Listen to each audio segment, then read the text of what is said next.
it. We start yeah, 5 minutes late now. Okay. So I'll call this meeting to order of committee of the whole at 6:35 p.m. We have all our council in place and our staff are zooming in from their offices respectively so that we can maintain social distance. And we have a couple of municipal employees in the room with us as well, so socially distanced. So thank you to each and every one of you who made the effort to be here tonight. I know this seems strange, but it is nice to be in the same room again, following all the protocols as directed. But it's good to be back together. So calling this meeting to order and asking for any declaration of interest, gentlemen, which we're on. If you have a conflict of interest, if you please declare it. Deputy Mayor Lackey. Yes, the first staff report, FM-020, funding to do with the revenue loss. Okay, so we've noted that conflict. Any further conflicts in regards to any of the agenda items this evening? Seeing none, we'll move forward with number 3 on the agenda, staff reports. And I'll put the motion that's been given to me on the floor, moved by Councillor Maybe, seconded by Councillor Jameson. That the committee of the whole recommends that Council receive finance report number FN-024-20 COVID-19 funding and direct staff to apply for phase 2 funding for additional municipal pressures for 2020 operating costs and use phase 2 funding to offset lost casino revenue. I'll ask you to lead, Deputy Mayor. Thank you. Okay.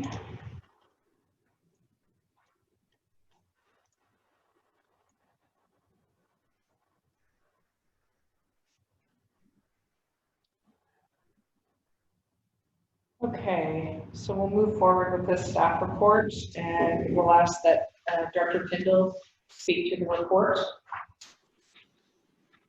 Director Tyndall? Yeah, thank you through your worship.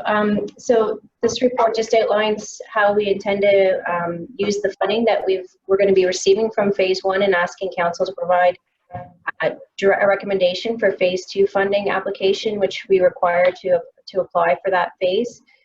We're looking to apply the funding for phase 1 to many of the items we've already been speaking about, the lost penalty and interest revenue for taxes, bank tag revenue decreased because of the suspension of the bank tag requirements.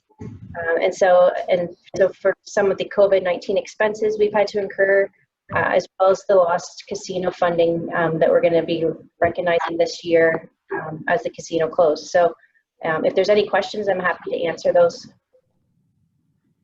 Thank you, Madam Treasurer. Any questions from the members of council in regards to this report? Councillor Burrell?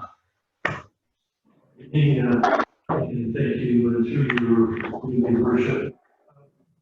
Treasurer, just the per household rate, is that something that is different for each type of funding arrangement, or is it a consistent number that is for all funding? That's question 1. Question 2, to date, what funding have we received from the central government, starting with last year's $632,000?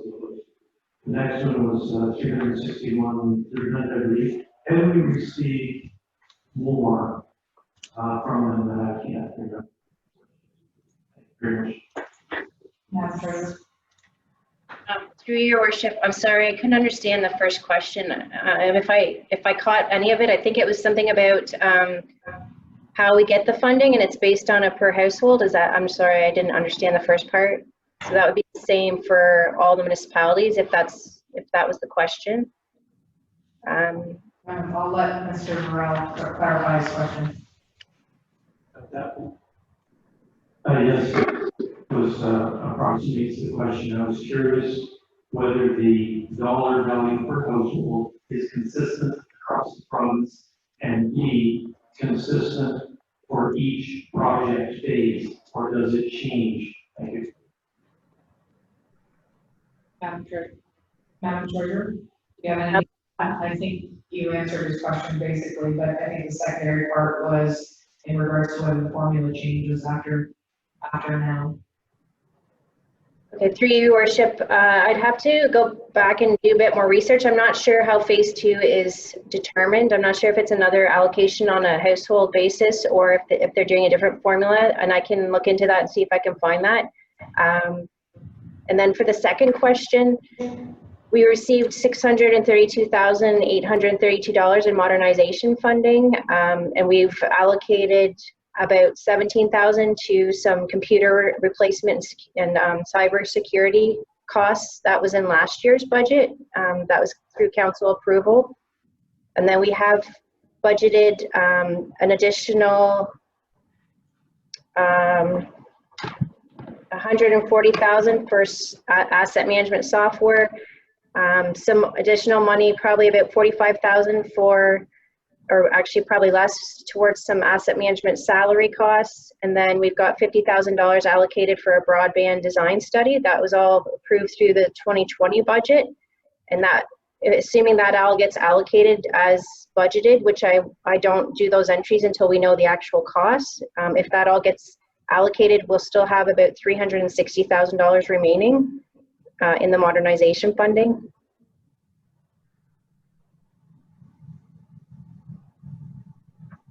Does that answer your question, Councilor? Okay, so the only other, through you, Your Worship. So, the other funding we received, the only other funding we received from the province, pretty much would be Q61 for phase 1, and we're looking for phase 2. Am I correct in that assumption? Through Your Worship, so those are those amounts are correct. I mean, we do receive other money from the government. The Ontario Municipal Partnership Fund is another funding stream we receive. So I just don't want to, like, there are other funding streams that we do receive, but those, I think from what you're asking, those are the ones. Yes, you have those amounts correct. That's what we've received. Thank you very much. Okay, and just to provide further clarification before I go to Councilor Jameson, when the minister reached out to let me know that we would be receiving this funding, the secondary phase, I believe, will be different, markedly different, because they allocated initially are based on households, but there are going to be a number of municipalities that are affected in very different ways than we would as a rural municipality, no more, no less harshly, but differently. And so they're going to look at how we're applying these funds, and we will get into a further discussion in regards to our modernization funding, which we haven't allocated all of it at this point. But it is important that the province knows how we're applying this funding once we get to that decision-making process, so that they know what's useful and what's not. Good question, what's wrong, Mr. Jameson? Aren't we glad we didn't spend it at this stage? Sort of maybe it's tangential to the discussion, but earlier on we deferred, we postponed, we canceled some things. People were put on furlough for a period of time. So I'm just trying to get at where and at what point we will have a good indication of where we're at in this current fiscal year, Your Worship, with respect to all those things that were delayed, and are we moving forward? Are we delaying to 221? What's the general feeling in Treasury as to where we should go at this point?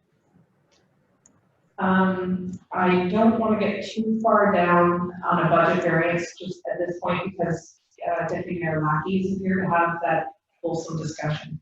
This is more in regards to how we might apply the funding that's been given to us in phase 1. But to your point, we should be discussing that as a report, if you will. And I believe that the treasurer can speak to the fact that we were talking about various reports for this fall and before we go into budgeting, so that we know where we're at. And Director Tyndall, do you recall what sort of time frame we might be looking at, where we might be able to figure out how well or unwell we are from a financial point of view? Yeah, through Your Worship. So as part of the budgeting process, I'm just actually preparing information for all the department heads. And right now, at this time, we're using August 31st results. However, at the end of September, I will be finalizing the September 30th results, which will be our first 3 quarters of the year, and we will bring a report in October to update council with the September results. Thank you, Director Tyndall. I believe that satisfies Mr. Jameson's question. Plus, if I'm not mistaken, we should have revenues in from the second tax billers that the due date is extended to October 23rd. So be indicative of all of the taxes, but we should have a good idea how much has been paid into and what has been delayed at that point. So thank you for those timelines, Director Tyndall. Okay, back to the matter at hand. Councillor Mady and then Councillor Toby. Thank you, Your Worship. Through you, I was just wondering to further whether there will be another intake or word of another intake in the future after this second has a good indication that there may be another intake by the government for coming to this balance. Treasurer? Through Your Worship, not that I'm aware of. I think it's all very new. Like even the information we have so far on phase 2 is fairly vague, so we may find out more as time goes on. Councillor Toby.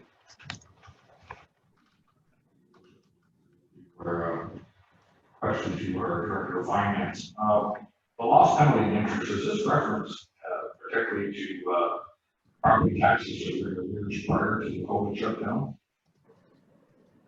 Treasurer? Through Your Worship, sorry, that was a little blurry, but I think if I heard the question right, the answer would be that was because of the change in the tax due date from the COVID-19, the relief we provided.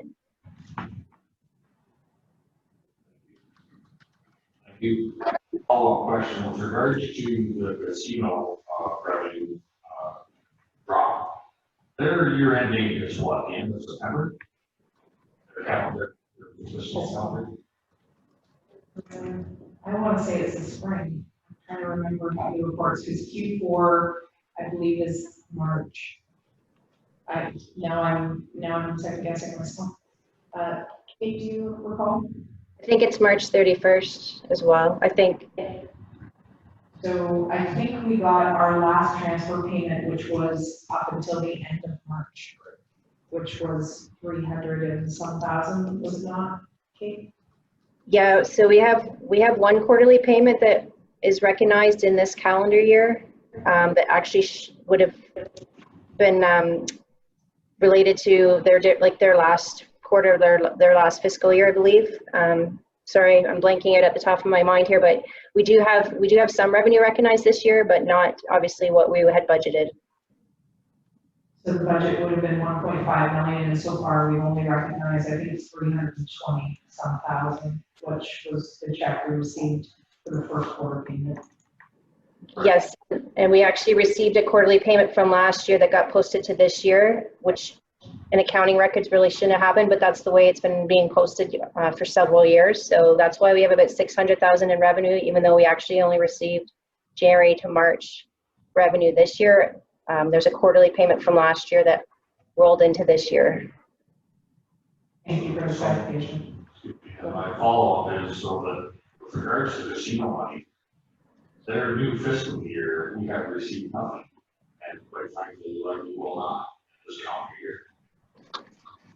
Correct. I don't believe we will be receiving any transfer payments, although the impetus, I believe, based on social media, posted by Shuttle Casino, they are planning on opening on September 28th, based on official legislation with no more than maximum 50 people in the facility.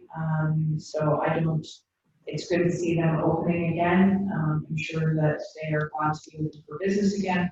I don't know from a revenue point of view of 50 people, can sustain them, but I'm still hopeful that they're opening, which is a good sign.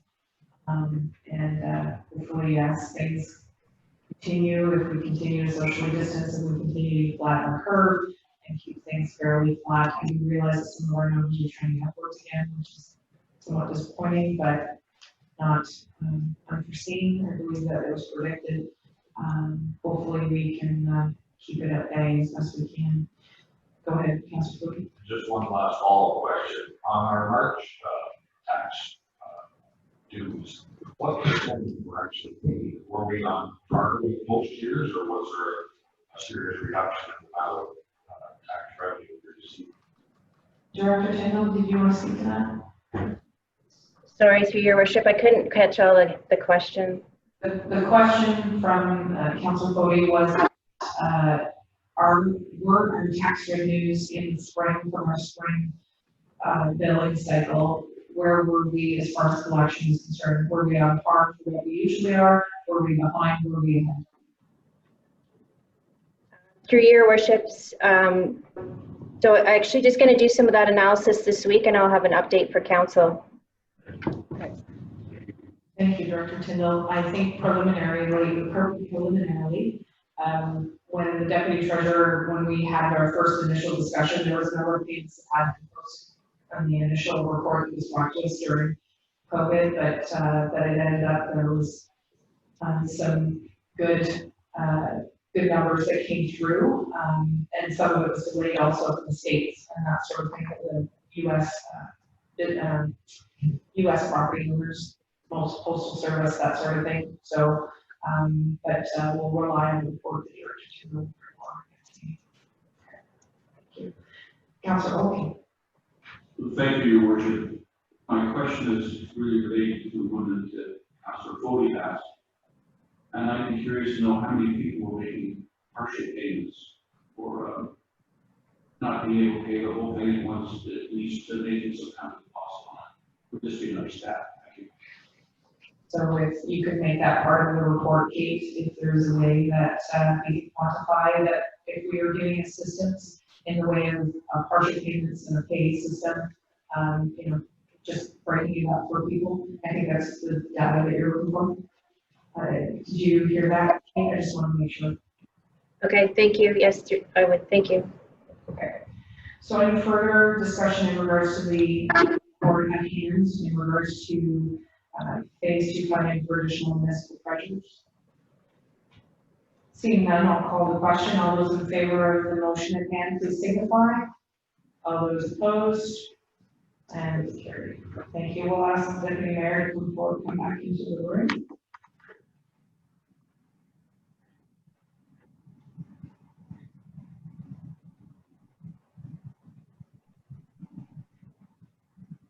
Okay, moving right along in the agenda.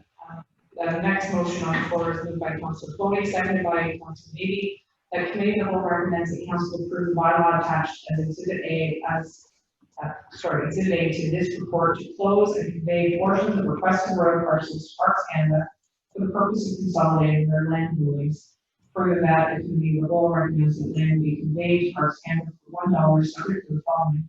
Parks Canada paying all the township legal fees associated with the review and conveyance of the lands in preparation of required bylaws, and the Parks Canada paying the advertising cost for road non-disclosure advertising. And the committee of the whole recommends that council will approve the bylaw attached as Exhibit B to the planning report number PL-029-20 to release subdivision control bylaws that were registered on portions of the road allowances to ensure clear title of the lands. And further, that the committee of the whole recommends the council authorize the mayor and clerk to execute all required documents regarding the disposition and release of the township's interest in the lands. Discussion on this motion. Councilor Foote. Thank you, Your Worship. Through you, or perhaps to our planning department, has there been any discussion or dialogue with Parks with regards to this motion? One or any agreement? Ms. Nandini, do you want to speak to that? I'm sorry, I couldn't hear the question. Could you repeat it? The question, I think it's your microphone for some reason. I think it's also Councilor Foote's low voice. The question was, is Parks Canada in agreement with this coming forward, that they've already agreed to all of our terms and that this is more or less agreeing back to them? Yes, through your worship, that's correct. So I went back to Parks Canada after the last meeting with all of the comments and questions that came forward, and there were no concerns. Thank you.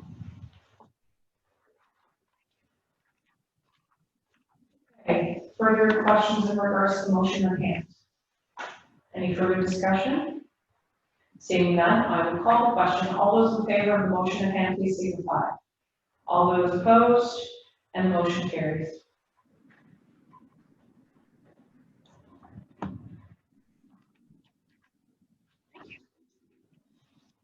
Next motion at hand, moved by Councillor Cody, moved by Councillor Maybe, seconded by Councillor Cody. The committee will recommend the council approve the zoning bylaw amendments attached to planning report number PL-030-20 as exhibit A and B. Discussion on the motion.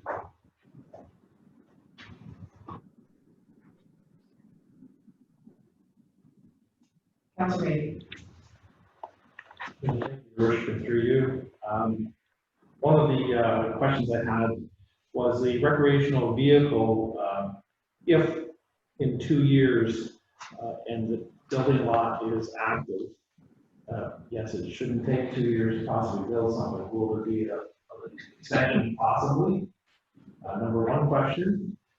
Secondly, with the dwelling size, secondary dwelling size, if it's on a lot with a tiny house and it can't be any bigger than the tiny house, how's that going to work out? Just a arbitrary question. How tiny house is 100 square feet, 99 square feet for the second house, is that how it's going to work? Yeah, just throwing it out. And waterfront secondary dwelling issues. Are we going to allow it to be a rental? Airbnb or B&B of some sort. I know that we do have some residents that have an Airbnb in their close to the proximity of property, have indicated some issues with ongoing parties and such things that aren't really why they bought that property and want to be there. So I think there needs to be some sort of control point possibly on that.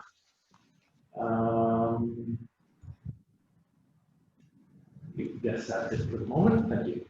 Ms. Venditti, do you want to respond to those questions? Thank you, through your worship. I may not have heard them clearly, so I may need some clarification if I don't get it right the first time through. So with respect to the RV and the timeline for 2 years, the reason that that's in there is because we certainly don't want it becoming a permanent use on the property. Given that there is to be a valid building permit and building's supposed to be occurring at the time, that's the timeline that we have assigned. Should it start becoming an issue if the 2-year time frame isn't working, obviously there's going to have to be some site-specific consideration that we'll look at should that situation arise. So I don't know what the path would be. There could be potential for a minor variance or something, or it could be reasonable discretion given the situation at hand. Cross the bridge when we get there. With respect to the dwelling size, I think what you were asking was if you have a tiny dwelling on a property and are doing a secondary dwelling that could be a tiny dwelling, how do the two sizes relate to each other? If I'm do I understand the question? Okay. Yes.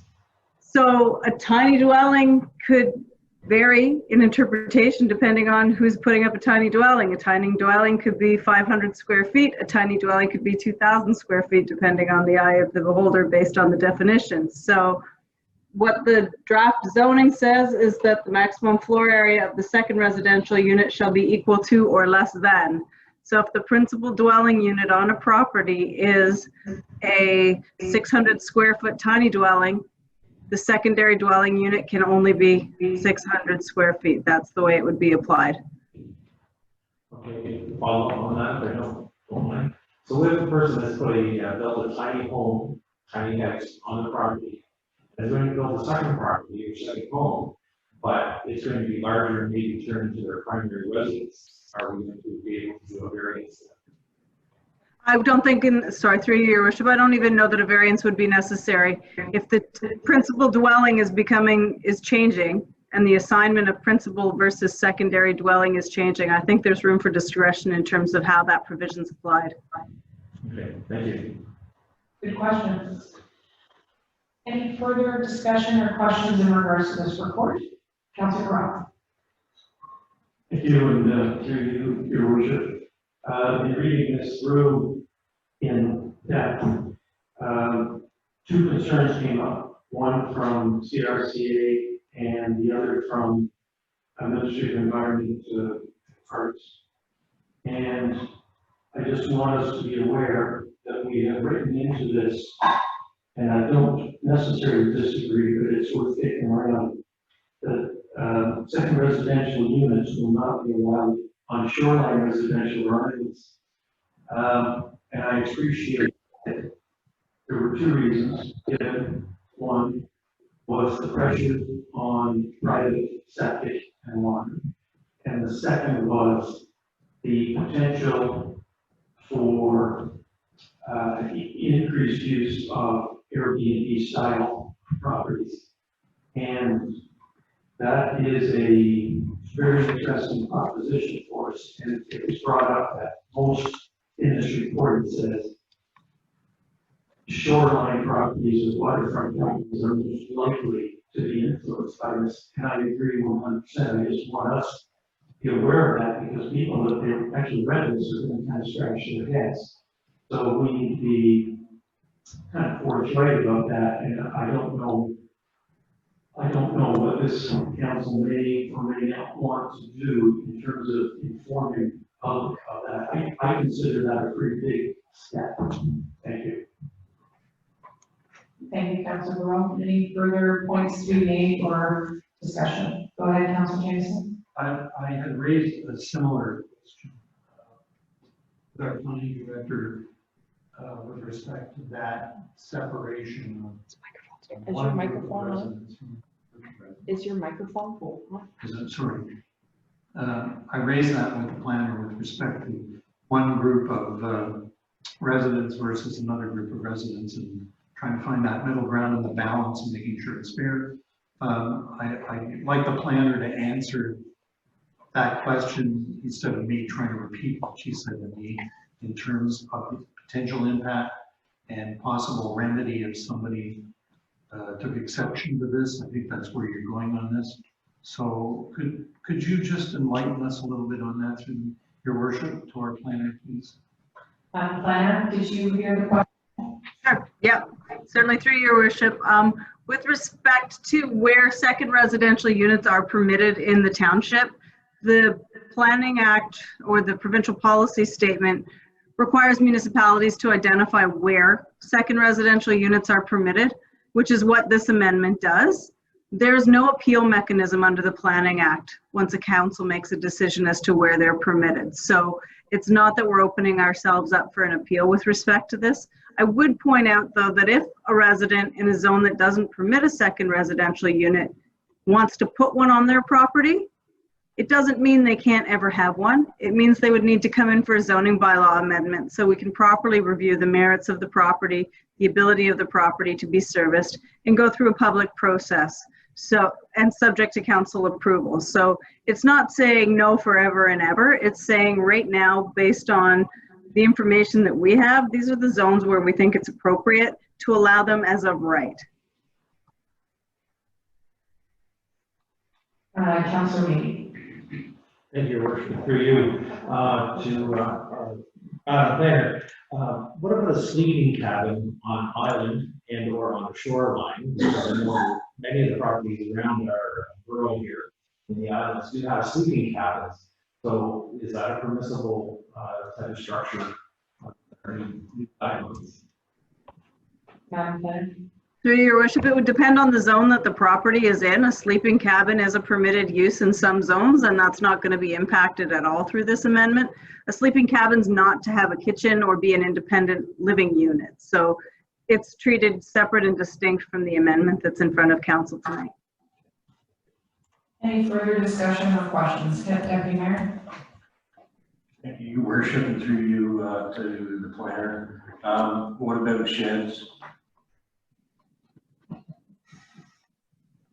Through your worship, so a shed is an accessory building, and based on the definitions in the bylaw, a shed is not permitted to have habitable space within it. So if somebody has a shed on a property that permits a second residential unit and is choosing to modify that shed or convert it to be a second residential use or a residential unit, they're required to comply with zoning and obtain all of the necessary approvals for that. So whether it meets all of the setbacks of the zone, and then there'd have to be all of the building code requirements. So in most cases, a shed is not built to a residential standard, so there'd be a cost to bring it up to that standard.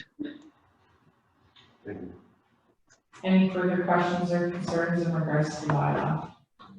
Seeing none, I'll call the vote. I have one last kick at the can, Councillor Burrell. Thank you. Through you, Your Worship. When this was initially put forward to council a month or so ago, we have we had exempted, or not exempted, islands, and I brought up the idea that Hill Island is well serviced by International Bridge and good roads. And should we consider an exemption for Hill Island? Not that I see any big island front door to get secondary dwellings, but should that be considered, or would that fall under, as the planner was describing, a rezoning process? Thank you. Madam Planner?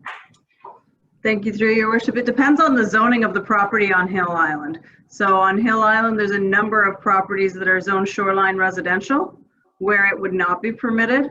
There are some inland properties on there that may, I don't know the full zoning for the island off the top of my head. So it would depend on the zoning of the property and whether it falls within the rural or the agricultural zone. I believe there was some rural residential properties internal to that island where it may be permitted. Does that answer your question? Good enough. Good enough. Okay. Any further questions or concerns in regards to the motion at hand? Seeing none, I will call the question. All those in favor, please signify.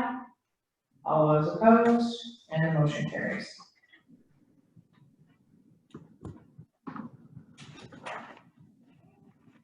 Just a reminder to the council members, it's been so long since we've been here. The upgrades that we did to the microphones means that we don't have to hold the button anymore. So you just have to tap the button and talk, and then when you're done, you tap the button and you're on. Like counting, sorry, I have a bit more practice than you guys do, but this system seems to be much more clear to us. Maybe not in the Zoom world, so we apologize to all those Zoomers that are out there listening to us. If we're not clear, we're just trying to, we'll try to speak clearly and enunciate into the microphones as the time permits.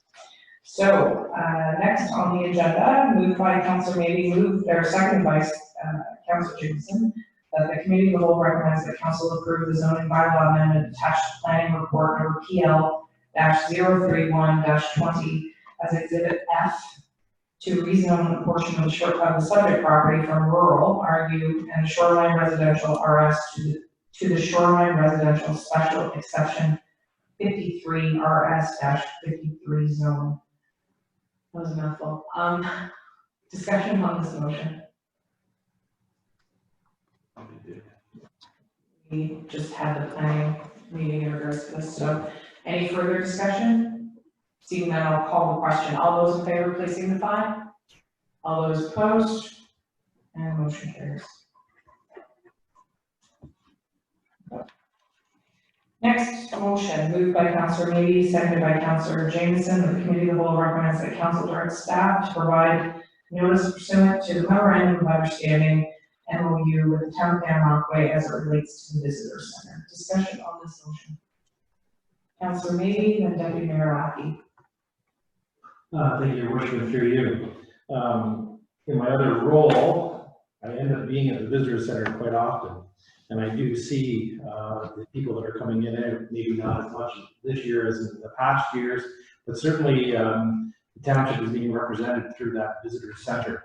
I, for one, don't believe we can, for $12,000 or $13,000 that we give them a year, be able to do something equally as robust as they do, because there's hundreds, thousands of people through that visitor center. And I do know that they have recommended many of our businesses, even this year.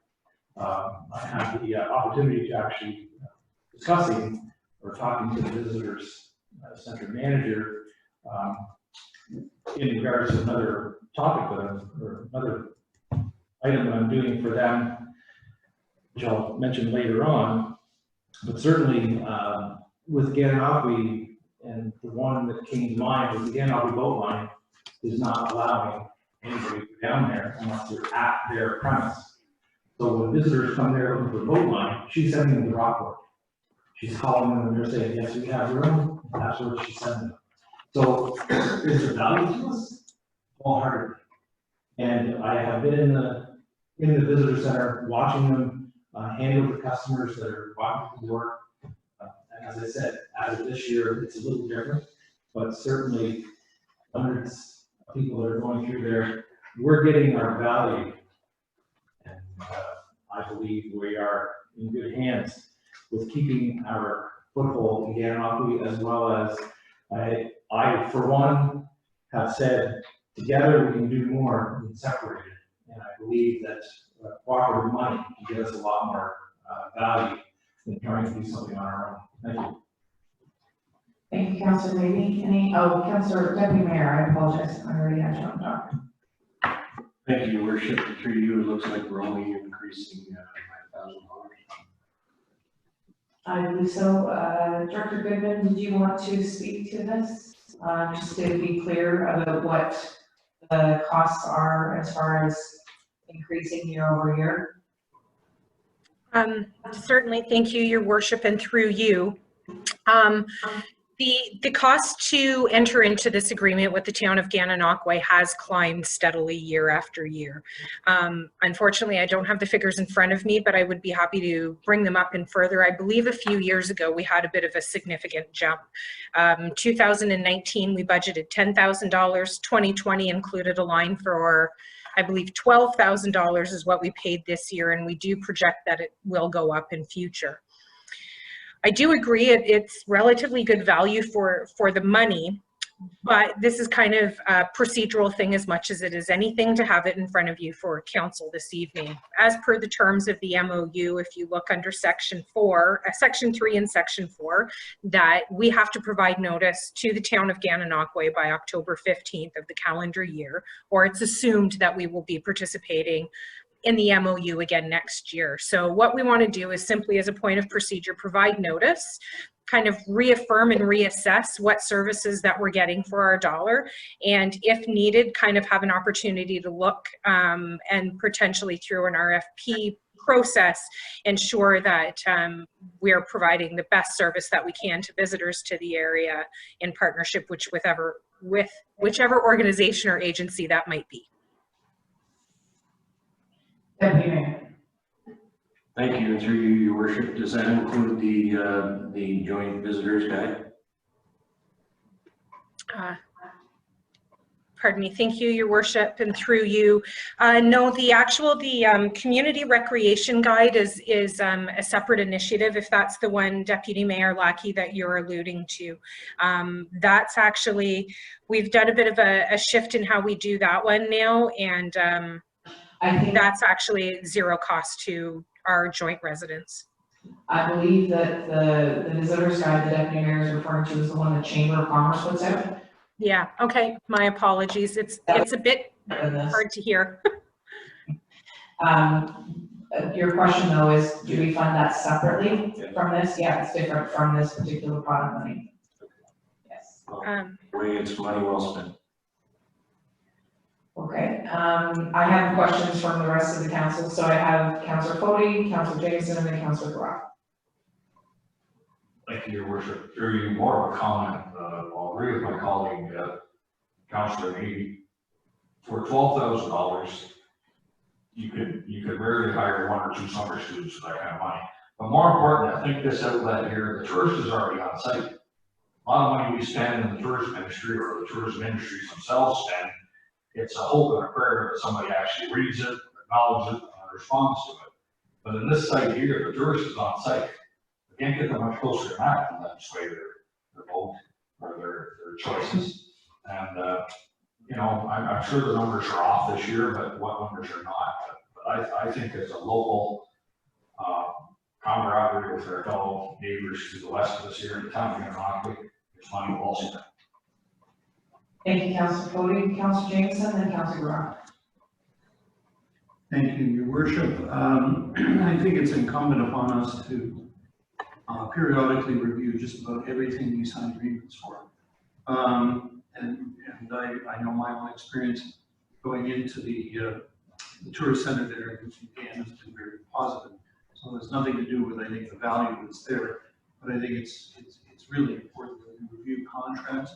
I'm also one that I don't like automatic renewals without these kinds of things. We've been through that once before. I think the higher level strategy, we need to look with all economic development and so on. And this, to me, tourism is one of our principal economic development engines as we move out of this. I think it's a good idea to review. There's no, there would be nothing stopping unless Ms. Goodman says otherwise, there'd be nothing stopping Gananoque from being part of the RFP process and making a submission. So it's not about Gananoque, I think it's about what is our strategy and how do we need to review these contracts regularly and periodically, regardless of the size, to ensure that we are getting the best value for dollar. Thank you, Councillor Jameson. Councillor Grant. Thank you, through you, Your Worship. Following up on Councillor Jameson's comments, I remember when we were talking about this a couple of budgets ago, when it always came up what's measurable, and it's fine to have anecdotal evidence that's not measurable yet in my mind. But more importantly, what I'd like to bring up, and it is the initiative by the Ministry of Tourism in the province of Ontario, the global company PT Turk. And I did some digging into that, and this comes from the FCM mailings that we received.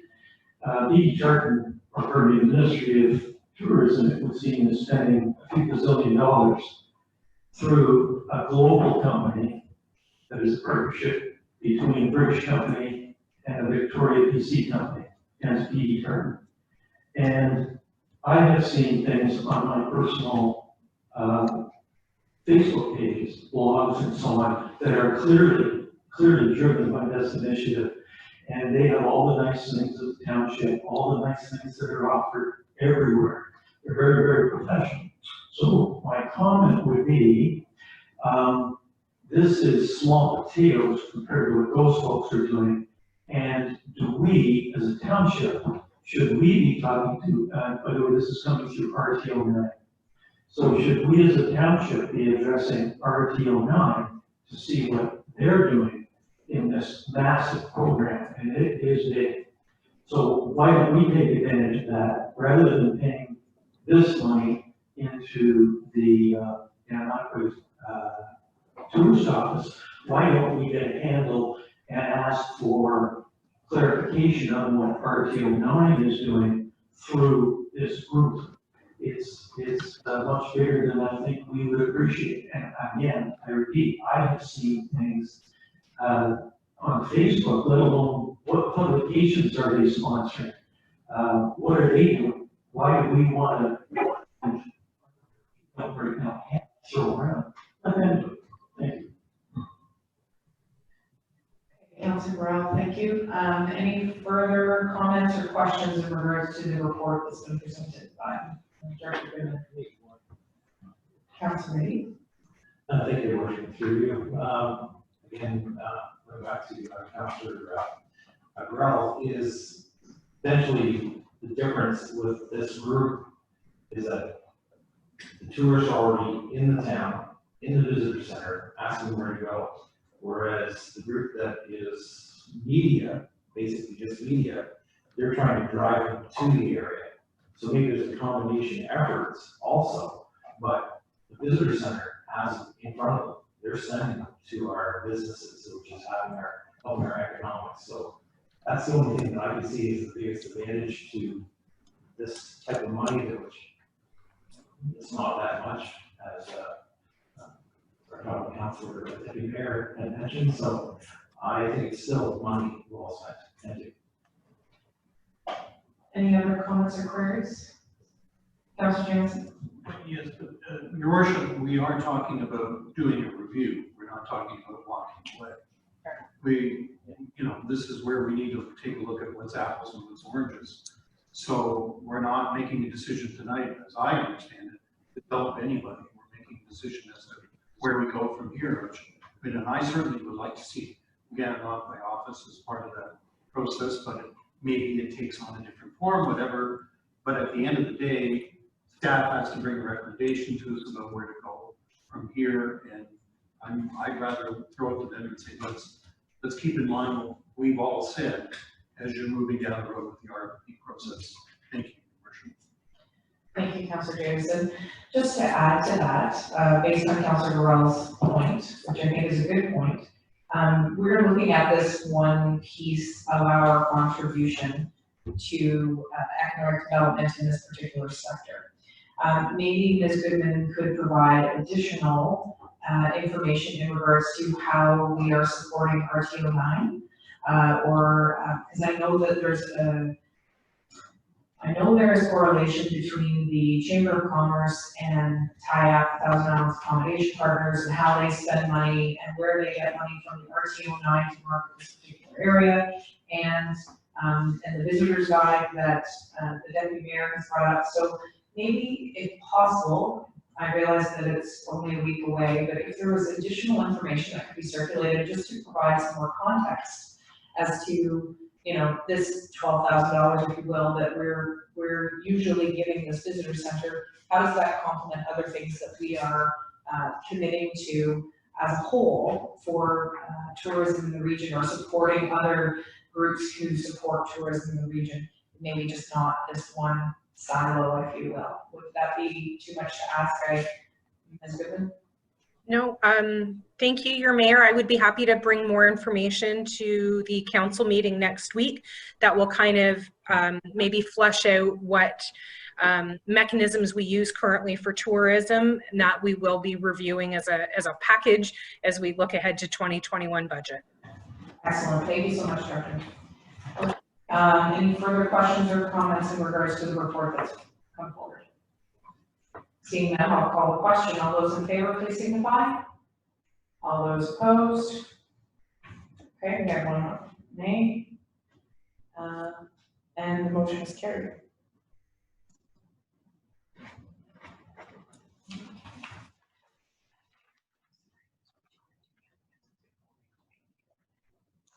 So the next thing on the agenda is the in-camera, but I'm going to actually go to number 5 on the agenda, which is other business. And I'm going to ask our fire chief, who is on the line, Chief Lawson, to speak to fire report in regards to tanker shuttle service within the municipality. There's been some information that's come to light, and we would like to share it with council. Thank you, Chief. Thank you, Madam Mayor, and through you. Just recently, we've come to light with a little situation in our northern stations. We carry a Superior Tanker Shuttle accreditation, which gives the insurance companies the possibility, due to our abilities to transfer water by tankers in an 8-kilometer radius around any station, to allow the residents there to claim about up to a 20% decrease in their premiums. This is all certified through Fire Underwriter Survey, who give you that accreditation and is recognized by the insurance industry. This spring, I contacted them back in March to begin the process of getting this accreditation updated, because it expired on August the 8th. Due to the COVID, all this was extended for the duration until we can get things done. We didn't have to do a test. We had our accreditation certified for stations 1 and 3. However, they were going to deny us the accreditation in the north because we had low numbers of personnel in those stations. To be recognized as a station, they claim that it's a 15 personnel, officers and firefighters that we need in those stations. And in the 2 in the north, we have 10 in one, and I believe 11 in the other. To that fact, they stated that they were going to pull that accreditation in the north, and we've been working on several options to try and bring those numbers up. We've come up with some solutions that we're going to try, hopefully. It's been an ongoing thing for years in the north. Numbers have always been low. But with our fire prevention officer, Jesse Gilroy, came up with some innovative and out-of-the-box ideas that we're going to attempt to see if we can bolster those numbers and bring in new people. At this time, today, the deputy chief was in contact with the FUS people, and they have stated that they will carry us for a while to see if we can do that, as long as they see we're making progress and doing something proactive to address the situation. So today we're off the hook, if you want to say, at this point, and we're working on solutions to this issue. And if anyone knows anyone in that area that would like to volunteer, we're more than welcome to bring them forward.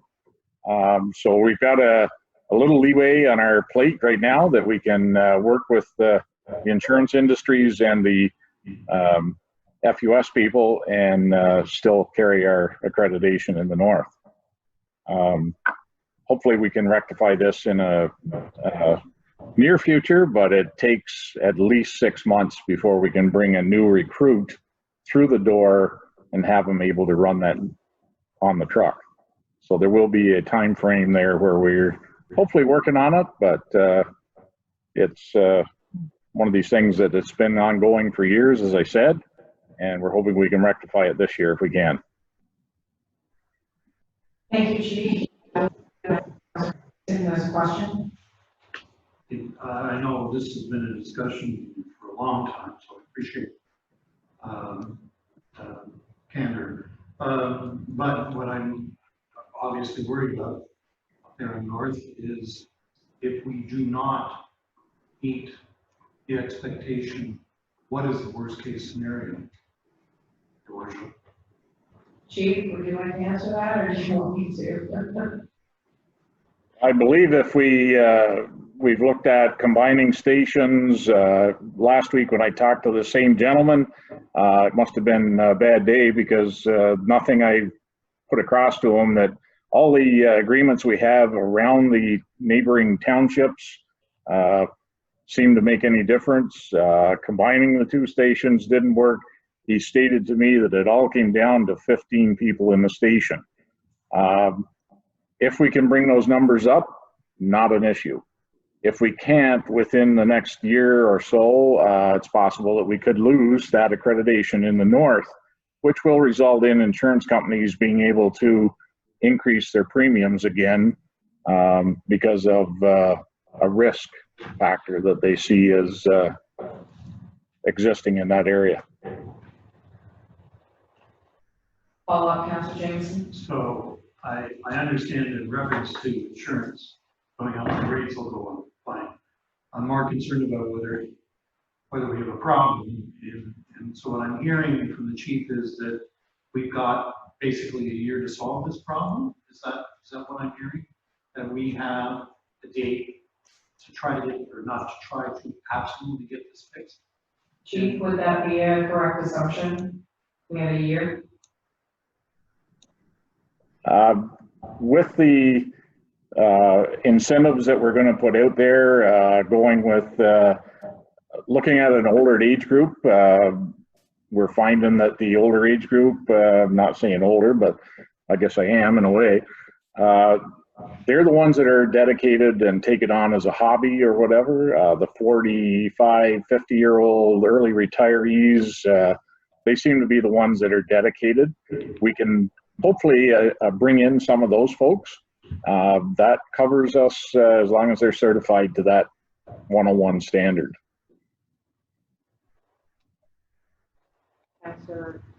Councilor Burrell, you have a question? Your Worship, this raises just a ton of questions in my mind, which I'll keep them kind of brief here tonight. We do have a fire report to the maybe being tabled in the next while. So to you, Chief, who was the acting authority that has been talking to you about this issue. That's my first question. And is it agenda driven? Does this, would that authority have a particular agenda regarding volunteerism versus other types of employment in the fire department? And thirdly, does this fire report that we're expecting, does it cover this sort of thing as a problem? We could not possibly be the only rural municipality with this problem. So I don't want to be hair trigger any decision we make anymore with the fire stuff, because it just seems to become overwhelming. And I really am interested in this upcoming fire report and its review that we had. So I know that's a mouthful, and I know that those are probably very tough questions you didn't anticipate that. But for me, this fire thing that we're dealing with is hundreds of thousands of dollars for this township. And I see it going in one direction, and it isn't particularly healthy for our taxpayers. Thank you. Chief? That's totally right, Councillor Grell. I agree with you 100%. What we did, or what happens is the fire underwriter survey are the people that lay the ground rules, and the underwriters are the ones that the insurance company goes to get the risk factors that they deal with per insurance program in an area. What we have, there's no agenda, I don't believe, across Ontario, across Canada, across the world. I think in general, there's a total lack of volunteers coming through the door because of time constraints, young families, so on. The people that you really want to see, there's the, you know, up to this point have been big strapping young lads or young ladies who are willing to put that effort in and put the time forward to the fire service. It is a heavy burden to bear, the amount of time it takes to get your training, to get up to a standard, to be able to actually perform on a fire ground. Therefore, we're seeing low numbers in that group. We're hoping that we can get out of the box, bring in different age groups, and the message I guess we're going to put out is you can do it. So we're hoping to work with that model and see if we can bring in some folks in the north. We get all kinds of applications. We have an open application on the township website, have had for years. And here in Station 1, I could put 100 people in this station. We have all kinds of applications for here and Station 3 in Gananoque. The north, it's whether it's the age of the community residents, I'm not sure what it is. They're traveling out of town. A lot of people figure I haven't got the time because I'm out of town all day or all week. But we're trying to make it feasible that we can do that, is make it work. Follow-up, Councillor Rowell, and then Deputy Mayor. Thank you, Chief. I really appreciate the trouble that you're in with all of this. I'd also like to point out that if we didn't have one of those northern stations, we would be in exactly the same problem that I'm referring to stable interest. If we didn't have that, we would not need any of this 8-kilometer radius from the station. So doesn't that kind of obligate us to have 2 stations up there? And what is exactly this insurance business? So does this imply, I know you're not an insurance genius here, sorry, but with this firefighters business, what does that do? Does that put our northern township in a different zone for fire insurance on their houses? Does that mean that myself being the station I would be referring to, of course, Valerie is at my house, and so on and so forth. Is there any sense of how that works for the insurance? Thank you. I don't believe I caught part of your question there, Councillor Grell, but the insurance company does hinge to the FUS rating for a risk analysis. They do have areas that 8 kilometers is basically we can put out fire in that area, it's the same as having a hydrant hooked to a hydrant is what they look at, because we're able to deliver 200 gallons a minute with our tank trucks over a sustained 2-hour period. What we do have is the areas, there's islands, areas that are outside that 8 kilometers, and no doubt the risk factor goes up as you go farther away from a station, and the insurance company bases their premium on exactly that risk factor. I'm not sure if that answered your question or not. Go ahead, Councilor Rob, follow-up. Yeah, I'm really getting into the weeds, and I really shouldn't do this, Chief, but I'm going to ask this question. So the onus of all of this ends up being put on a homeowner through their house insurance. Is that ultimately where the dollars come out? That's a bit sad to say, but here we are talking about a fire department that is stretched, a fire department that is looking after a huge geographic area. And one of those being very challenged, and I really worry about the long-term health of our fire department. And what you're telling me, as I understand, that cost is going to be borne per homeowner in a certain zone. And I got that approximately correct. Thank you. That's correct. Insurance premiums are based on a risk factor, and those risk factors increase the farther you go outside of that 8-kilometer zone.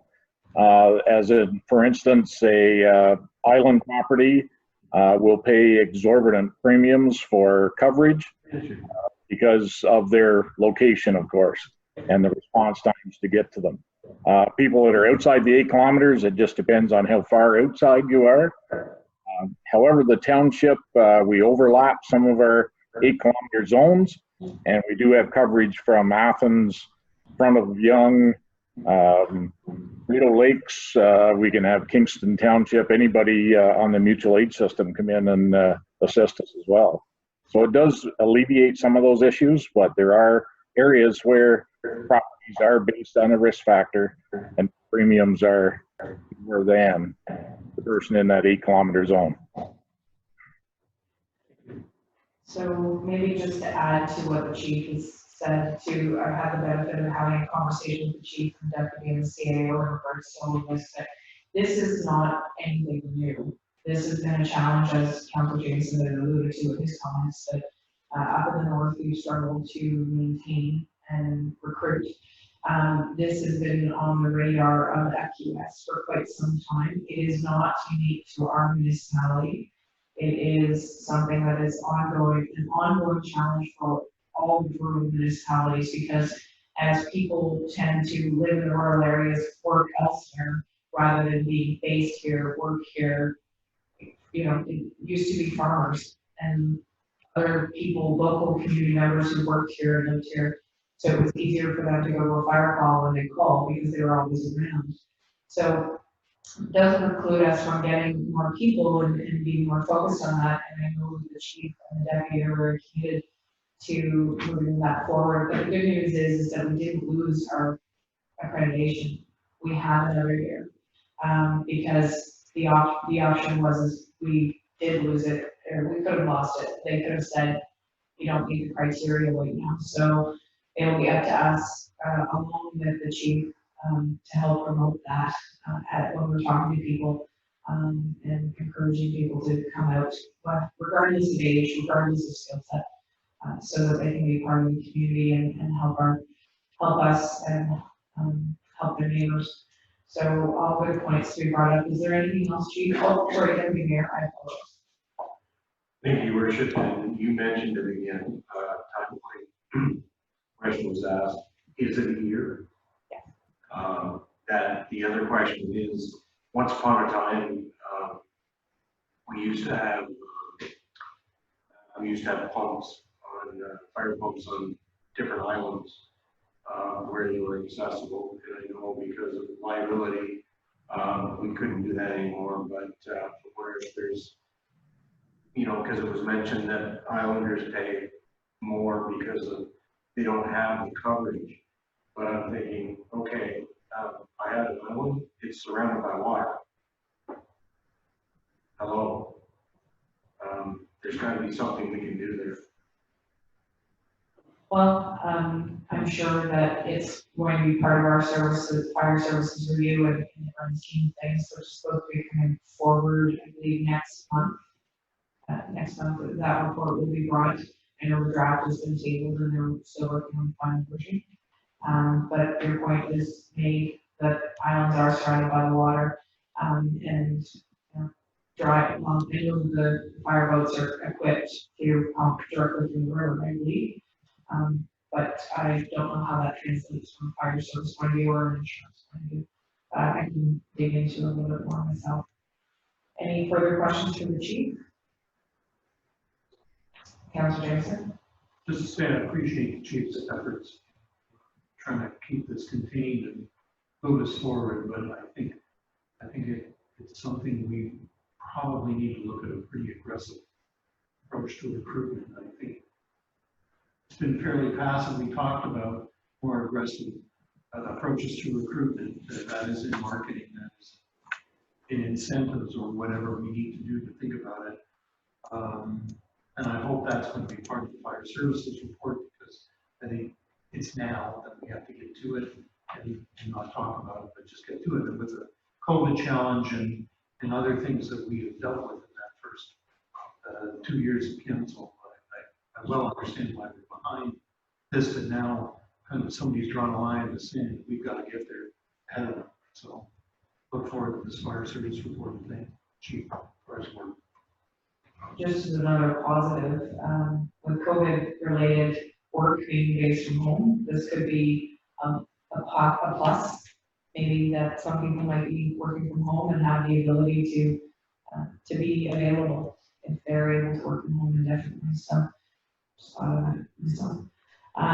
thank you very much for the questions in the report, whether it's verbal, and we look forward to the comprehensive fire services review, which is coming forward.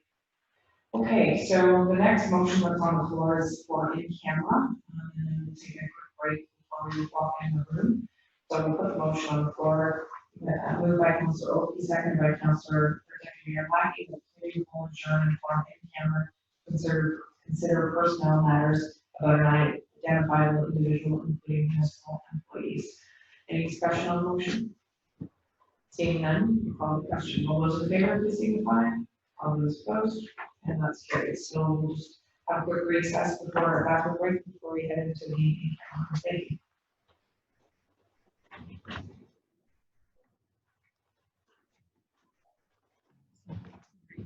Yeah, we won't be able to go.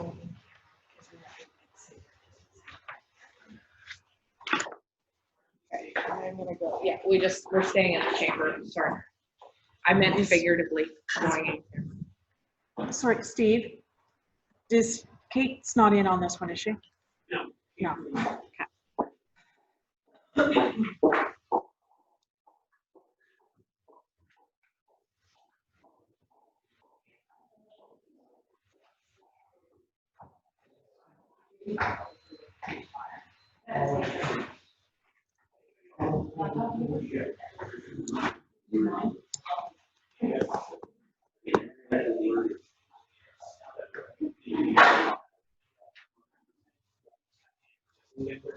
Yeah, Kim, we'll take a look at that tomorrow because I'm not sure what they're talking about.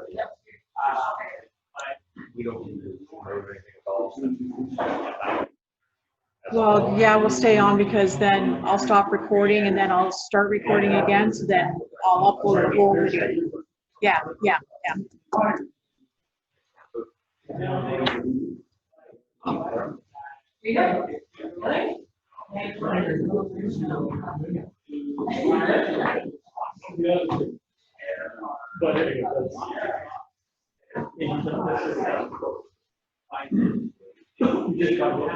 Hey, George, once you move out there, you'll sign up for firefighters. James, you go first. Yeah. Hippie shake. Oh, it'd be another day. I'll shoot the ladder up. How many are actually in these two stations that are close to the border could go there because we've got lots here? That's my thought. Well, yeah, but I find that whole, entire service, they're underwriters. So I just asked Jack. Yeah. So I just asked Jack, my husband, Yes. is the president of the Is he insurance brokerage voluntary? voluntary. Is he a voluntary? No, he's the person we love to hate. He's Okay. the president of the Insurance Brokers Association of Ontario. Yeah. No. Do we need to show more? I don't want to start paying.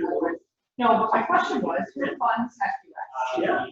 And what is their mandate, who sets their mandate?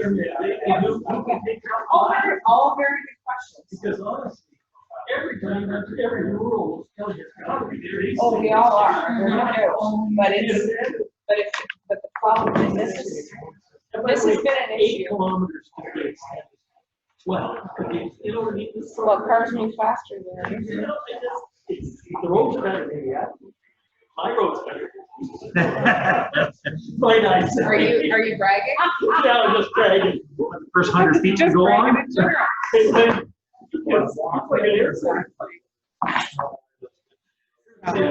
No, I actually just started looking up as the discussion was happening, because it wasn't on the agenda. Innovative ways to recruit and retain, right? So what is that going to look like? What Jesse's got, because it's been done. It's going to look like. Heel In and of itself. How many times you've ridden up the loft on an elevator? Way too many. And survive. Come down. Yeah, coming down to Vertebrate. You have to stay in shape. What And you you have can to do? really I come down go off into a one burn time. and build it. Luckily for me, I was. Or I don't know what the hell happened. I guess I was looking elsewhere, lost my glasses. Whoa! And of course, I was young enough, it didn't matter, but I was thinking, I would look real cute about 30 feet ago. It is. Yeah, it was green. Yeah. It was outside. Yeah. Yeah. Sometimes it just piles up. Yeah. No, exactly, exactly. Well, and my husband volunteered at that station until I started working here. His training night was the same night I had to be here, and my kids were visiting. So do I pay for a babysitter? And that's. So we can volunteer, like, that's the challenge, right? So it's all of those things, but. Let's go. Pick the right target. So maybe that's, or, is it Brian that said, if we have people, like, if we're making the cutoff, let's say Black Rapids to go north-south, can you bump that down to Woodbine, for example? Make that the north-south. There's, Like, that sort of thing is arbitrary. I call it arbitrary. I know they'll have reasonings. Those reasonings could be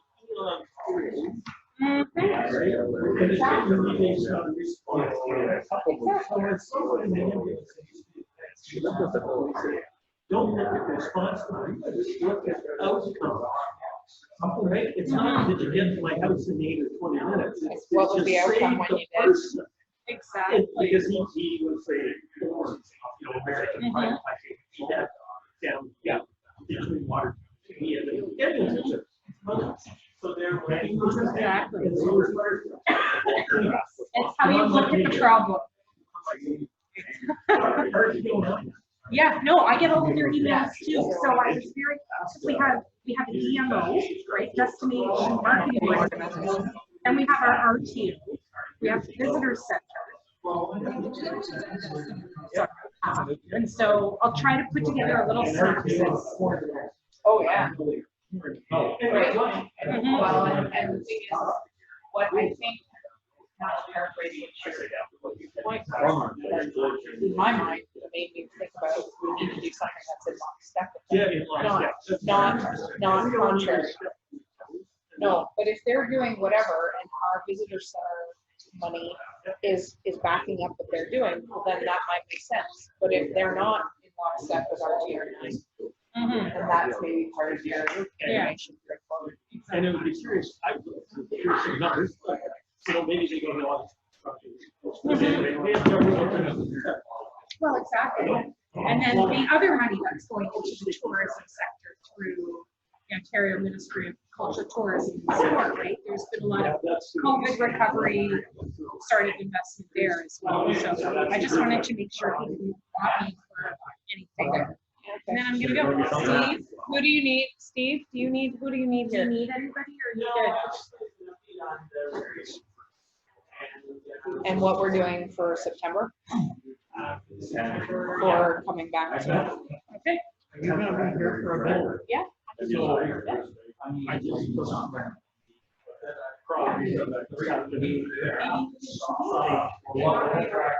About what they do.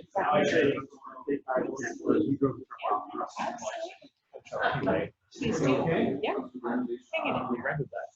You asked me second time. Well, it depends on when you ask it, you always say fine. So he's he had a stand, so we went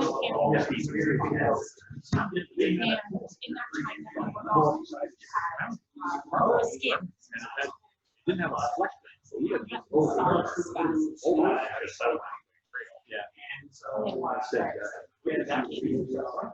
And then, well, and the challenge is, as a parent, because we're not children, I'm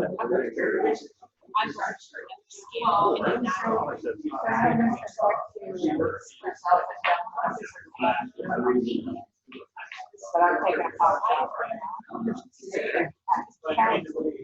We're talking about so basically, we were asking that we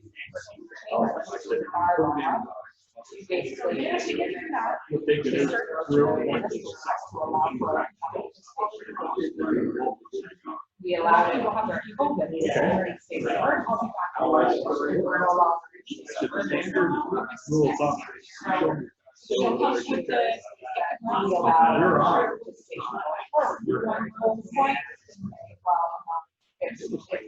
County plow guys can get out plow weather should be able to be.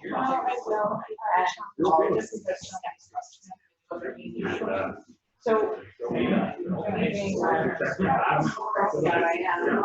oh, they were allowing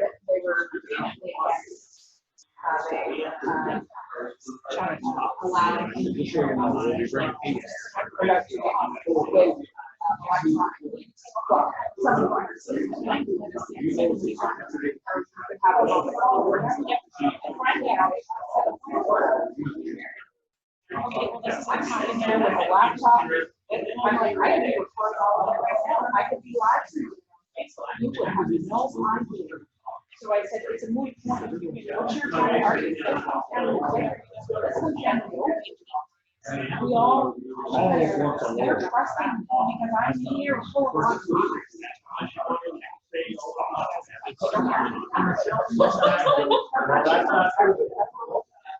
So I said, your argument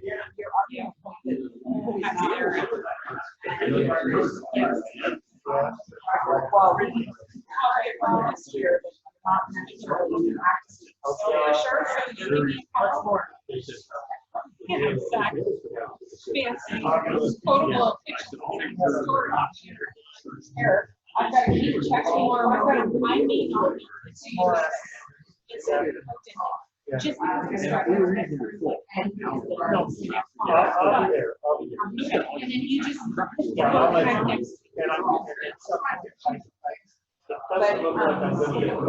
trying to make that they were hesitating on. Yeah, I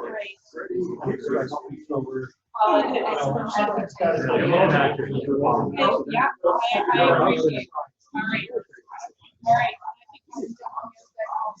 And take care. Wish you well.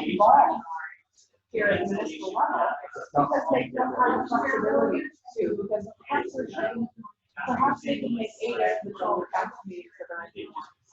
But they can't go to the other 4 because they're we're going to say no to them and say, like, we have mayors here that still work full time and they are luckily they have flexible jobs. You know, we should say people, young people, we're around a certain age and then there's young people like Karina. I get to be young again. Anyways. We'll ask everybody to get back to the business. Absolutely. Thank you. So it was just interesting. Yeah.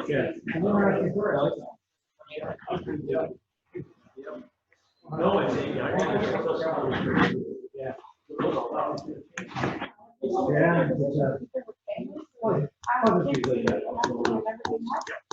It's all like a new but I'm not complaining.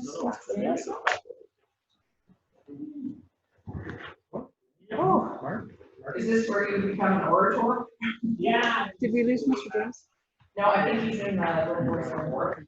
We're just waiting for Councilor Jameson. He's in the bathroom. So this is still recording but not broadcasting, correct? No. Let me start. Thank you. Are we back recording? Yep. Okay. So, council received information from the CAO as in way of an update, and we appreciate that update in regards to personnel matters. So, Councilor Oki. Thank you, Your Worship. I take it now we can last bit of other business. Yes, so other business and notice of motion, and then I'll do a quick update. Again, for you, Your Worship, and just for general information, I received a very disturbing contact from a constituent who lives on Sweet Corners Road. Currently is 70 kilometers per hour. He was attempting to turn into his lane with his tractor, and another driver tried to pass him and go on. That driver was doing it in excess of 100 kilometers per hour. That driver ricocheted off the front hubcap of his tractor and out of his front yard and almost wound up in his living room. The OPP arrived, charged the woman, and yelled at her for 20 minutes. Some information. And then the OPP constable stayed there for half an hour and stopped and ticketed 10 other people driving in excess of 100 kilometers per hour. So what the gentleman would like us to do is review the speed limit on Sweets Corners Road. It's no longer a community of retired farmers. There's a lot of young families living on that road now, and there's just a new building. Another couple of houses sold, and there's young families in there. There's kids around on that road now. Not like it was 5, 10 years ago. So there's a big concern there with that. I'm not sure what process we use to lower the speed limit, but it sounds to me like it's becoming quite a concern. Thank you. Thank you very much. I unfortunately have a very all too fresh memory of my father being passed and front wheel and taking off a tractor right in our driveway. Very same thing. Now that was a county road where his speed limit's 80, but it doesn't matter. This is the time of year that people need to pay attention. They need to pay attention all the time. I'll recognize Councillor Foley, but that will get referred to operations through the CAO currently. I believe there is a process in place to petition for lowering the speed limit. Okay, go ahead, Councillor Foley. Thank you, Your Worship. With regards to Councillor Oakley's comments, I think perhaps you answered your own statement there. That is the answer, more policing. I mean, our policing budget, what we pay the OPP is a pretty considerable amount every year. And it's not that we don't get their coverage and their safety net and so on, but it's a known fact that speed limit control is almost nil. You see it on the 401, it's just a reflection. When people get out on the 401 where 120 is the norm, next thing you know it's 130. You're doing 125 and you look like you're standing still and somebody goes by. And that carries home to the secondary roads. And until we get some more enforcement out there, it's inevitable more situations like this will occur. Thank you for bringing that to our attention. Any other business? Or Councillor, maybe? Now, Sweet Corners Road, is that a county road? No. Township road. You're thinking of Lyndhurst Road. Lyndhurst Road is a county road. One of the issues in that road is people tend to use it as an access road. 15, Lyndhurst Road. And that's why people don't respect the speed limit as much as anything else. And as you say, there's perhaps a lack of enforcement. The gentleman thought that if the speed limit was lower by 20 kilometers per hour, it would still keep people down. Considering my road's now 50 kilometers an hour, I say maybe that it's time. I'm sure I'll get some hate mail from some people on Sweet Corners Road for that. But anyways, it does make me pay attention and it does slow me down. So yeah, it's working. So any other business? Any announcements? You want to carry? Yeah, I'll let you know with announcements now. Thank you. One side note, it's great to see everybody here. I have to admit, it's nice to be back in the chambers, actually seeing everybody and participating that way. So that's a great thing. A couple things that are happening again. Our Steampunk second annual is happening on the 19th. It is a virtual one. I do happen to have the honor of emceeing it for an hour and a half with some entertainment and other things happening. So anybody who's in steampunk kind of frame of mind, join us through the website, and it will be zoomed electronically. And secondly, on September 20th, the Terry Fox Run is a virtual one. Again, go on the website for the Thousand Island Terry Fox Run, site number 5600, to get a registration form. It is done virtually, so it's basically your way, do it your way to, help us with the Terry Fox Run. And it is the 40th anniversary of Terry Fox. It's funny, I see it earlier today. Terry Fox was laying in the hospital bed, for some of in his final time, and they actually decided to do the Terry Fox Run on this weekend, and that was because of him. He decided the actual date in his last days that he was around, but CBC picked it up and did a broadcast and a telethon basically, and ended up raising millions of dollars while he was watching it, and it was a very moving time. So anybody who can participate and help us with Terry Fox Run, cancer does get into our families way too often, and we need to see if we can help this go away. Not much different than our COVID-19. Thank you. Any further announcements before I ask for notice of motion? Any notice of motion? Any notice of motion? Seeing none, I'll just have a quick word. Again, I will echo the comments of Councillor Maybe. It is very nice to see everybody here, be in the same room again. It's certainly not the same on Zoom, but I do appreciate having the technology at our fingertips. I'm grateful that if for some reason one of us was unable to attend, maybe because you've come into contact with someone with COVID-19, maybe it's because you're not feeling well and you don't want to compromise it. It may not be COVID-19, but you're maybe not sure. You can still participate, and I think that's very, very important. And if nothing else out of COVID-19, this gives us an opportunity to allow people to participate. We all took an oath to serve and hold up the office that we've been elected to. And by having this tool at our disposal, and I don't believe that anybody around the table will use the I don't have to come to meetings anymore. I think we all like each other and like the process too much to stay away, but I'm grateful to have that provision in the municipal act now. Also, in regards to provincial dollars, I'm grateful that the provincial government has indicated that they noticed that we are in need of funding. Having said that, it will be a while before we see the fallout from this, whether it be businesses or individuals. I think that people will struggle through to a certain degree, but it will take time for people to really feel the effects as businesses. Some businesses, it will be immediate, some businesses, it will take time. I am grateful that the casino is looking at reopening. I know it's going to be difficult with 50 people in the building, but it is a glimmer of hope that they might reopen. Because I know that the provincial government depends on them as much as individual municipalities, and I believe it's 26 municipalities that we've been meeting with who are all affected. Their bottom lines are affected. We're certainly not the only ones.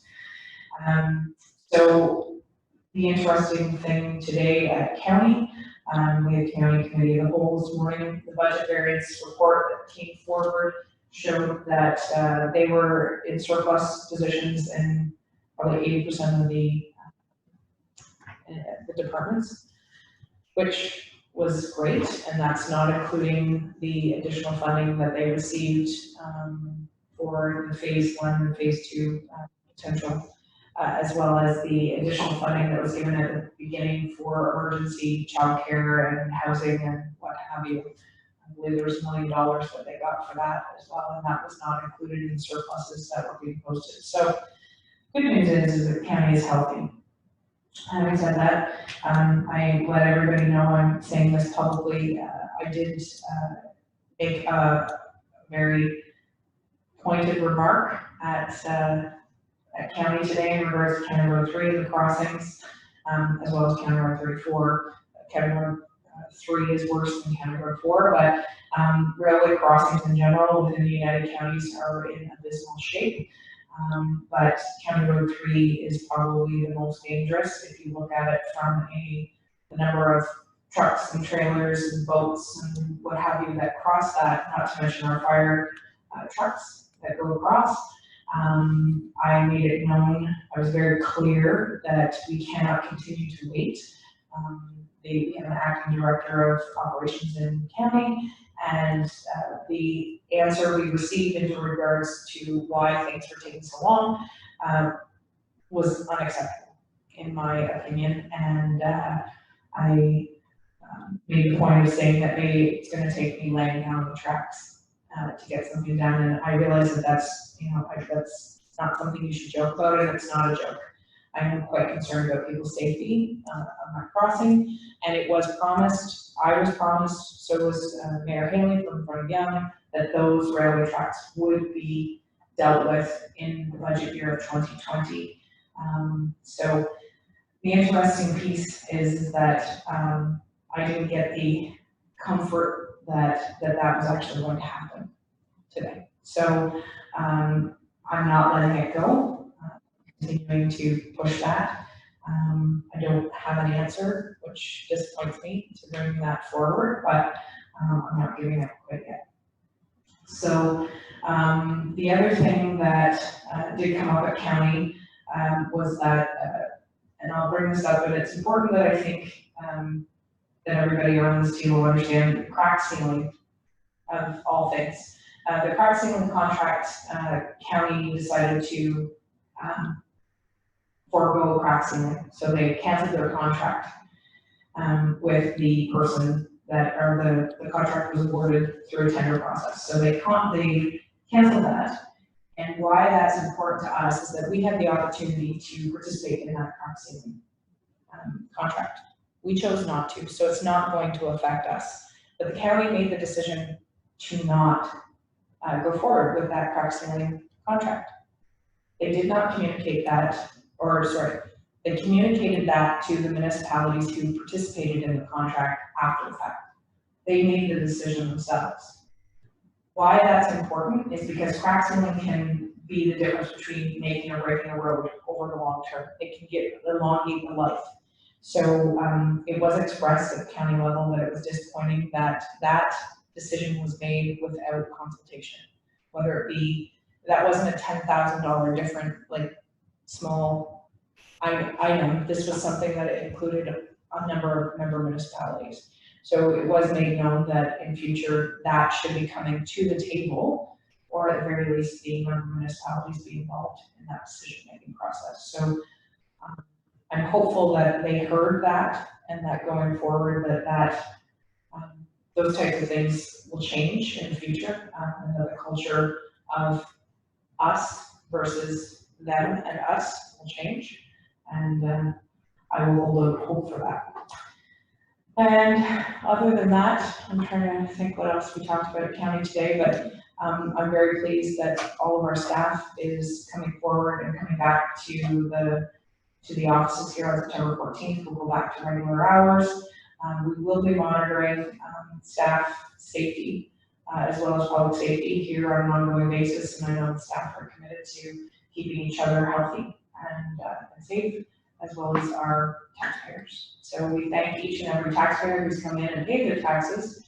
We appreciate everyone who's paid them online as well, and the other ones that have been checked. So we appreciate their commitment, and we hope that we can make it through this year and certainly not see major differences in our budget that we set out, other than the obvious one being the casino. So, and we appreciate staff's attention to those particular details. That's all I have to say for today. Councilor Brady. Thank you, Roger. Just one comment that you made there, just to get down the road a little bit with this cracked ceiling. Is this how they're actually running the road? Like, is there a lot of things in your mind at county that has similar implications? Decisions being made in consultation to the members of the hall? I wouldn't say this seems to be a one-off, but I do find that we struggle at times with county, and that's a frustration that I am feeling. Just County Road 3, railway crossing is a perfect example. There's things that, I understand that things can't all be done in 1 year, but when you make a commitment to do that, it's in the budget cycle, and I do realize that COVID-19 changed things to a certain degree, but that wasn't discussed. Everything that we delayed or deferred came back to this table for our decision, for our input. And I realized that county is a much larger budget, much bigger animal. Having said that, we continue to meet. We continue to be there, whether it be through Zoom or in person. So, there was other mayors that just expressed their disappointment that that decision was made unilaterally. The question about whether it's happening on a lot of things, it's hard to tell. That one just came out and was very blatant today. The gentleman who is in the acting role, Bill Guy is his name, seems like a good person, and he seems like he's trying very hard, but I believe that he's been thrown into that position because we don't have a director now at county, and they were unable to answer us as to what the timelines were to get somebody hired. So that is somewhat unnerving. They also have been held their feet to the fire in regards to recruitment of a new CAO at county. Amy Brown's contract was to expire at the end of this calendar year. It was decided at county that we would extend his contract of 6 months. We would extend his contract for 6 months. That was put on the open agenda, which was not procedurally correct. But anyways, nonetheless, here we are, and there is a proposed timeline. It has not been set in stone, but they are going to an HR firm to recruit for that position. That is a very, what's the word I'm looking for? That's a skill set and an individual that needs to have all their ducks in a row. There's 440 people working at county, including Mapleview Lodge, and there is a director of care at Mapleview Lodge. But there's so many different facets that you oversee. Mr. Brown is a good person and has been there and been very committed to the counties, but he's of retirement age, and so he is choosing to exit stage left. So it is important that we fill that role with the best person possible to potentially change how we look at things, because Mr. Brown, I believe, has been there for 10 years. So a different perspective is never a bad thing. That's why we're elected on a 4-year term, because it isn't always to have the same perspective, right? So, any other questions in regards to county? Councilor Foote? Thank you, Your Worship. You had indicated, or at least I took it as an indication, the county is not currently pursuing to fill the position of operations manager. Is that right? That's not 100% correct. They haven't given us a timeline as to which they are pursuing a director of operations. So it's like you asking about our director of operations. The posting has closed. We have so many people who are interested, and there's a process that will take place based on a timeline. We have not been given that timeline in regards to recruitment for an operations manager.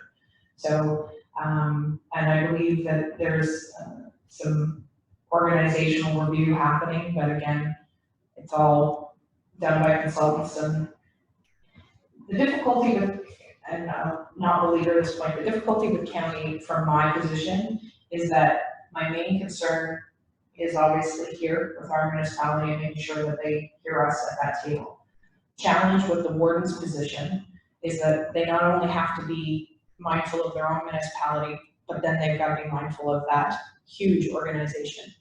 And in order to do that, it should take a lot of time and a lot of effort and a lot of questions. And, you know, everybody does things differently, but there's a good group of mayors around that table, but it was brought up today when we were talking about electronic participation that, you know, everybody should be in the room and people shouldn't use it, whether it's an excuse, an illness, and this sort of thing. And I'll be honest, I've gone to county and I've had pneumonia. I shouldn't have been at that table, but I made a commitment and I was there, and I don't want to play martyr, but in light of what's been presented to us in COVID-19 times, there's no reason I couldn't have stayed at home, protected everyone else, and still participated, or a sentinel alternate.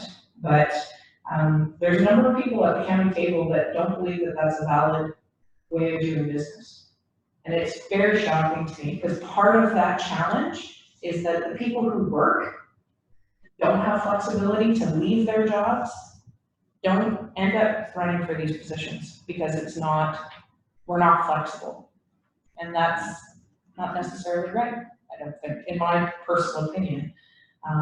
So anyways, it's been interesting at county last little while, to say the least. But go ahead, Councilor Roy. Thank you to you. Yes. I was just, I had an email the other day from the county economic group, and there were a couple of things that came up that I thought were quite interesting.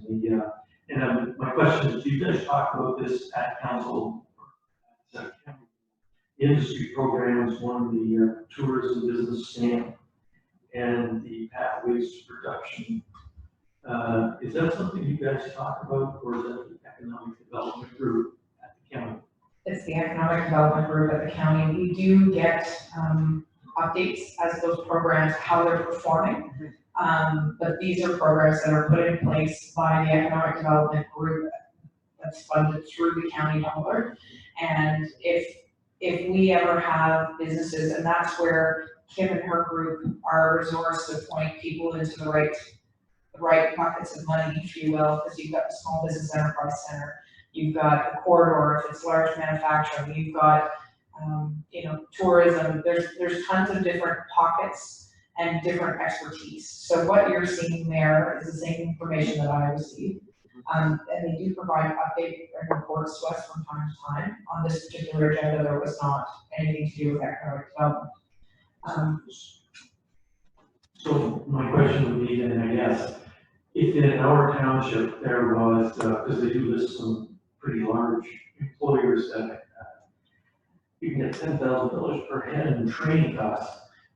So that would be up to an individual business in our township to be applying for that. It's not something we at township administration level. It's not our business to be steering people there. Yes, it is our business to steer people there. So Through how do we do that? Community and Business Services. So if you have somebody that's interested in establishing a business or has a business that's trying to scale, if they're in contact with us, then they get pointed to the right direction and to the right people who might, if we don't have the answers, we know the people who do. So, Councilor James. Not to belabor the county issues, but I think we all understand it's a structural problem. The mayor's boards all come from various townships, all have responsibility around the table. Our mayor has us, for better or worse, to push back. And at the county table, every single one of the individuals around the county table has a responsibility for another whole township. And the oversight just cannot possibly be there. In my view, every once in a while I dip into it and I look at it and I go, who's looking at this? You don't have Digger Durrell and, you know, Brian maybe asking a million questions. That doesn't happen there because you can't.